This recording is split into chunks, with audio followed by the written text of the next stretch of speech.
জয়ের ট্রেন ছুটেই চলেছে বাংলার জয়িতাদের। ঘরের মাঠে সাফ অনূর্ধ্ব-20 চ্যাম্পিয়নশিপের শুরু থেকেই দাপুটে লাল সবুজ বাহিনী। শ্রীলঙ্কা, নেপাল, ভুটানের সঙ্গে একটি করে ম্যাচ খেলে আবারও ভুটান বধের মিশন পিটার বাটলারের দলের সামনে। আসরে এখন পর্যন্ত একমাত্র অপরাজিত দল বাংলাদেশ।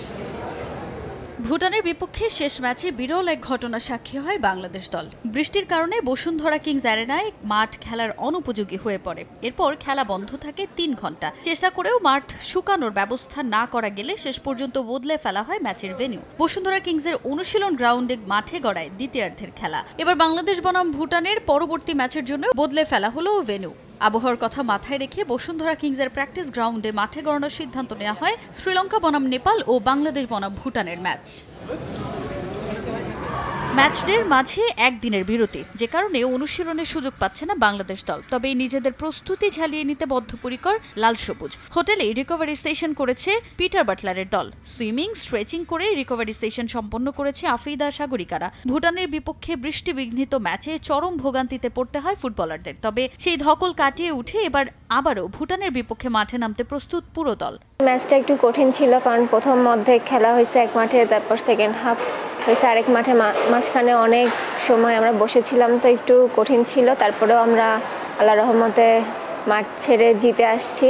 আমরা রিকভারি সেশন করছি, swimming pool, stretching, foam roller এগুলো করছি। সামনের ম্যাচের জন্য আমরা অনেকটাই প্রস্তুত, কারণ বৃষ্টির মধ্যেও আমরা খেলছি। তারপরে মাঠ চেঞ্জ হয়েছে, ওখানেও আমরা ভালো খেলছি। সামনের ম্যাচ ইনশাল্লাহ আরও ভালো খেলবো আমরা। বাংলাদেশের বিপক্ষে নিজেদের শেষ ম্যাচে শুরু থেকেই চাপের মুখে খেলতে থাকে ভুটান। 1-0 পিছিয়ে থেকে বিরতিতে যায় দলটা। এরপর বৃষ্টিতে বিলম্বিত ম্যাচে মাঠ পরিবর্তনের পর এক গোল করে ভুটান, যদিও তাতে কাজের কাজ হয়নি কিছুই। বসুন্ধরা কিংসের অনুশীলন গ্রাউন্ডেও আধিপত্য বজায় রেখে খেলতে থাকে লাল সবুজ বাহিনী। পরের ম্যাচে তাই ভুটানও চাইবে ঘুরে দাঁড়াতে। বাংলাদেশের বিপক্ষে ভালো খেলে একটা প্রতিশোধ নিতে চায় ভুটান।